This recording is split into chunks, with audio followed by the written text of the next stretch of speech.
Hello everybody and welcome to this playthrough for Rookie Division for the Neon City 9-hole Cup here in Golf Clash the game. We're gonna play a full 9 of the Milano, and in the Neon City 9-hole Cup you will only have tailwinds. That means that you will have all from a slight tailwind together with a lot of crosswind all the way up to straight tailwind. For those of you that are looking to improve your game even more, scan the QR code here on the screen or go directly to patreon.com/golfclashtommy. That is via the link in the description down below. Last but not least, if you do enjoy the content here on the channel, hit the thumbs up button, also subscribe to the channel and turn on the notifications. For those that do like to follow along in the playthrough with what clubs I'm using, what ball I'm using, then you can follow the info box on the right hand side. That will display the club and the ball that I suggest to use, but also the club distance and the elevation as well. Have in mind that those are all suggestions and you don't have to follow it if you don't want to, but there is always a plan behind it. So let's go to hole number 1.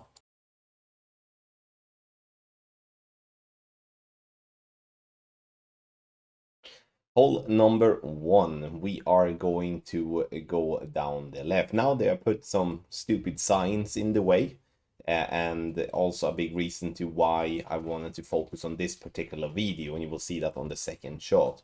But the different ways that you can play this hole is to do what I'm doing here in the video. That's number 1. Number 2 is that if you do have the possibility to play with a power 5 ball, you can try to blast the ball to green. And that you can do either going just on the fairway on the furthest right, or you go just straight over that rough and the sand that I'm bouncing to the left of and try to land it on the green. But you can see the sign here, and it may look a bit like, oh, will I be stuck behind the sign if I'm playing there? You could be, but then you will have to be much closer to the rough line, and then you will not be able to play over. But in this case, we are able to play over the sign. Max plus 10 is the adjustment I'm using, 4.5 topspin and 1 right spin. Second shot, I like to play this with no spin. And what I'm doing is that I'm trying to find a spot on the fairway that is flat. Having a poor ball guideline, as I do have here with my Thorn level 5, is not the best, but it's still something you can work with.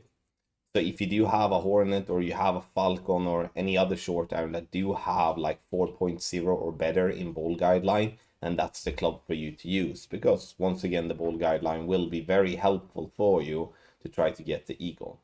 Now you do need to hit perfect. I do hit a great left, but you can see as well that it's missing, as a great left would do, and in the worst case scenario you're going to end up with a birdie. But I do believe that this is definitely a good chance to start off with an eagle.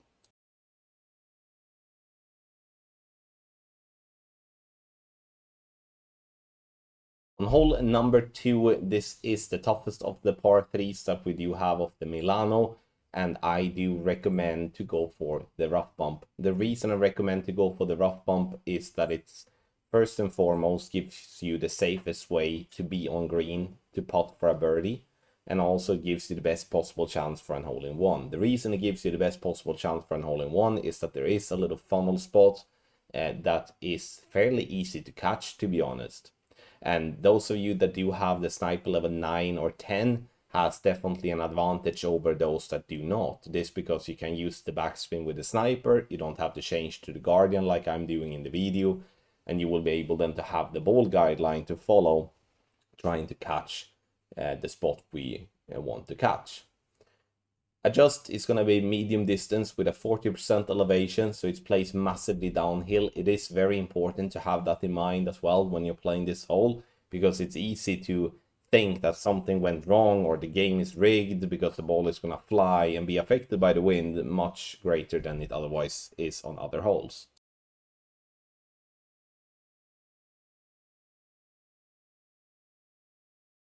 Hole number 3, you can either play left side or you can play right side. The right side is if you want to use a ball with more power, and the intention with the right side is to either lay up on the first fairway pad or bounce over to the second one. That would leave you for a shorter second shot and also a better chance for an albatross.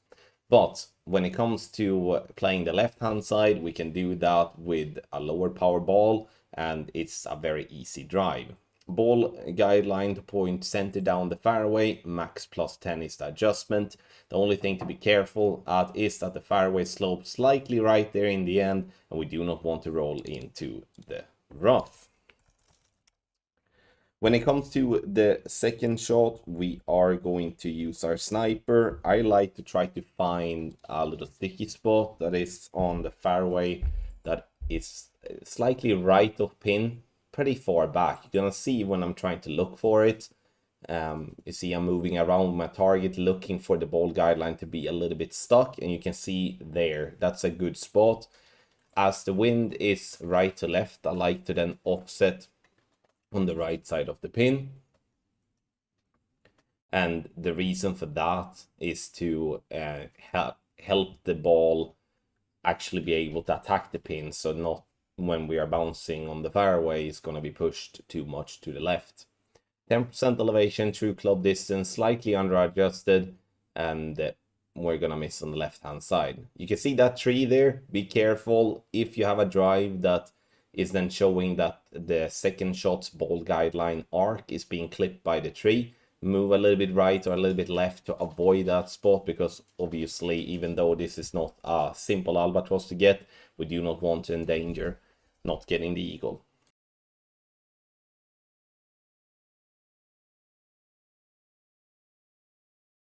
On hole number 4, my preferred route here is to go for the rough bump. And the reason for the rough bump is because it will then reduce the effect the ball will have from the wind after the first bounce. Not completely, but at least enough for it to be a much easier shot than doing a bounce up like this.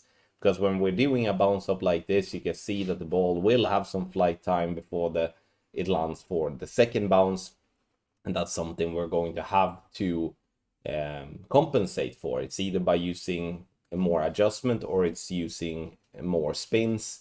Otherwise, it's gonna be very easy to do what I'm doing here in the video, which is coming in with the right line, but coming in too hot, and the ball will then not stop in time, and we're not dropping it for the hole-in-one. Medium distance +10. I'm using the Grizzly here. You can use a Goliath or a B52 or literally whatever long iron you want. If you do have an angled tailwind, meaning crosswind and tailwind together, then you can use a power 0 ball and go for a rough bump.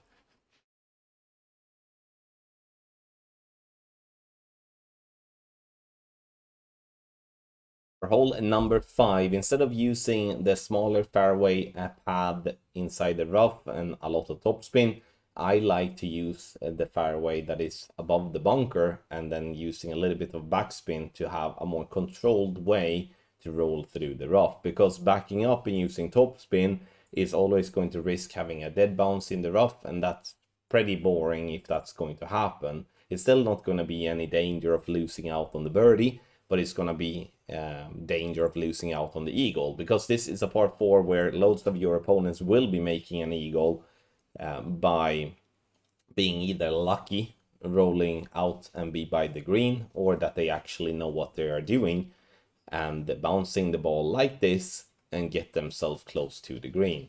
Here we could have reduced the backspin a little bit, but I mean, we are not going to be picky. We are by the green and we have a short wedge for the pin. Max +10 is the adjustment. I'm using a power 3 ball. If you are using a power 4 or a power 5 ball, that will make it easier, because then you are not going to have to stretch out into overpower to adjust from there. The wedge I'm gonna show just for display. I'm using the Firefly. This because the Firefly is the wedge that I have that gives me the best possible ball guideline. And the ball guideline is very important when it comes to these wedges too, because if you're playing with a wedge that has a crappy ball guideline, it's gonna be a lot of guesswork, and that may risk, not may risk, but it will make the chances less of dropping this shot for the eagle. Take your game to the next level with our Ultimate Tournament Text Guide for Expert and Master Division. The best guides on the market that gives you detailed information on how to play the holes with the wins that will be presented in the tournament. Have in mind that when it comes to signing up for our 9-hole cup guides, you get access to both divisions. So if you have the intention to try out Master, or try out Expert, then you can do so day 1, and then you can switch the division and still have guide for that on day 2. Now for this 9-hole cup, we are also having a longer strike competition, 1 competition for Expert and 1 for Master, that will be active for anyone that do have an active Patreon package with us. Scan the QR code here on the screen or use the link patreon.com/goldclashtommy that is in the description down below. Sign up and start improving your game today.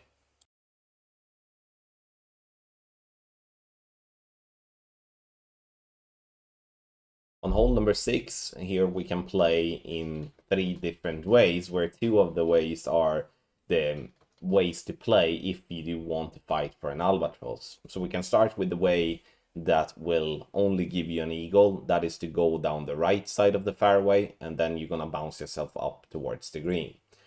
The middle way you can either get to if you're using a lot of topspin, such as using like a big topper, or that you're using a club that is like the Extra Mile, Thor's Hammer, Apocalypse, and you're using a ball that gives you power, meaning power 3+. In this instance, we would need to use overpower with a power 3 ball, with power 4 and power 5 would easily reach to the middle pad. The left side, we are using as much topspin that we can, together with as much right spin that we can, and the intention is to get this ball as far up the fairway possible.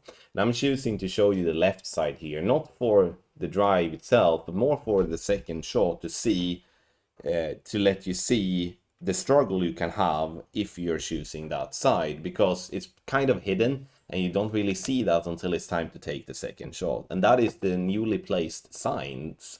And this is a big issue because it's stupidly positioned in a way that it somewhat removes the chance to attack the pin if you're not having a lot of side spin, or if you do have, or if you don't have the balls to go in between the signs, which is not really much room to play on. I'm trying to go in between the signs just to show that it's a possibility, but a bit disappointed that the signs have been placed there, because it really do destroy the left side play and forces us to play in the middle, which is only possible if we do have tailwind.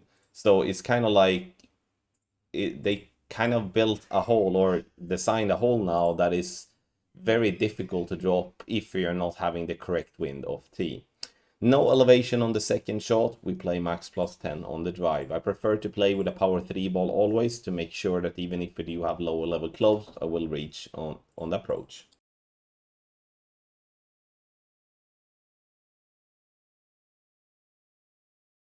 I'm not really a fan of using anything above a P2 ball for a par 3, but I do feel that playing for the rough bump here is the way to play this par 3. Using a ball that do not have power 3 or better with our low level grizzly is gonna force us to bounce on the fairway, and that will in itself then be a risk for us to miss the rough, go directly into the sand, or go directly onto the fringe and bounce over the signs, and then that's going to be a massive problem trying to then save the birdie. Max +10. And as you can see here in the video, that for this particular wind we need a little bit more adjustment. We do land nicely into the rough, missing just right for the hole-in-one.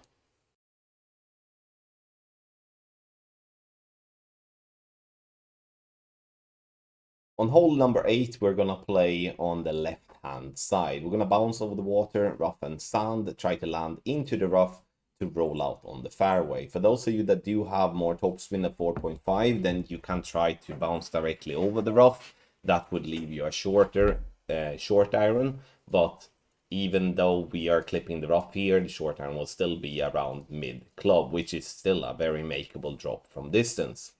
Max +10, using 2 left spin, 4.5 bar topspin, and using as much curl as I can with my Extra Mile, which is approximately like 3/4 of a ball of left curl. Clipping the rough, rolling out to 320, or 319 to be more exact. Second shot, I'm gonna play with our thorn. Now the same kind of ball guideline rule applies as hole number 1. We do want to use the club with the best possible ball guideline. This will help us a lot in giving us the best possible chance for a drop. Because when we do have such a poor ball guideline as I do on my Thorn level 5, it's going to be very difficult to know if we are aiming left or right of the pin, or if we are aiming so we come in too hot or we come in too slow. So it's all about making the best possible estimation if you do have a crappy ball guideline. We are almost dropping this one, just a little bit more adjustment, speed was correct, and this will always be a good chance for a drop. 10% elevation and true club distance to measure where your max line is and also where your min line is, and then make a judgment from there.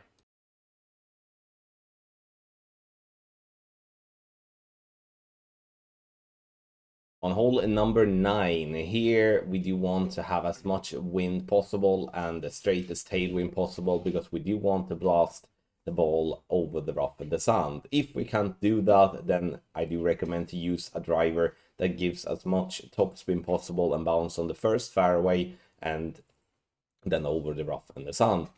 Max plus 10 is the adjustment. Once you have adjusted, always push up the max. We do want to gain as much distance possible, because this is a par 5 where an albatross will be, I'm not going to say impossible, but it's going to be very close to that. So we do want to get the ball up safely on the fairway, and then we're fighting to get the eagle, because the majority of the players will struggle even getting the eagle. So getting an eagle will give you one up on the majority of your opponents. On the second shot, we are playing with the wood club that gives you the most power possible. And also, if you do have at least 4 bars of topspin, that would be very helpful. The big dog here allows us to go for a bounce on the fairway into the rough to roll out on the fairway pad that is before the rough and the sand that is the closest by the green. So I'm using, in the end, settling for 4 topspin. I'm gonna get there in the end, but you can see I'm starting with 2, but then I'm changing to 4, and that's what I'm using in the end. Stretching out to see how many rings of overpower I'm going to use, and then I'm using that. So I'm using 2 rings of overpower, or like 2.5, something like that. Bounces on the fairway into the rough to roll out for a wedge. A difficult shot to play, but you don't really have anything to lose here. Even if you would get stuck in the rough or in the sand by the green, you will still have a chance to drop the eagle from there. But if you're on fairway, you have the possibility to play a wedge, and that will have a higher drop rate than if you would be playing from the rough or the sand. Play with the wedge that gives you the best possible ball guideline. If you have a very low wind, you can just eyeball it. If you do have a wind that is 5 miles per hour plus, I would recommend to do some sort of an EB school if you have learned that type of adjustment. If you haven't, then you can search here on YouTube for EB school, and then you will find a guide and tutorial for that. Thank you so much, everybody, for watching this playthrough for Rookie Division for the Neon City 9-hole Cup here in Golf Clash the game. A full 9 of the Milano, and in the tournament we will have tailwinds only. And what tailwinds only mean is not that you're going to have a straight tailwind all the time. You will be having crosswinds with some slight tailwind, and you will have from that all the way up to the straight tailwind. Make sure to follow through here in this playthrough, follow the info box, listen to the explanations as I'm trying to explain the various routes that you can play on every single hole. Scan the QR code here on the screen or go directly to patreon.com/golfclashtommy to sign up for our premium guides. We offer premium guides for Checkpoint Challenge, Tour Play, and Tournament Play. You have the link in the description down below as well, and once you get there, you do have all the package to shoots from. And if you do have any questions, you can always email our support. Thank you so much for watching once again. I wish you the best of luck in the Golf Clash game.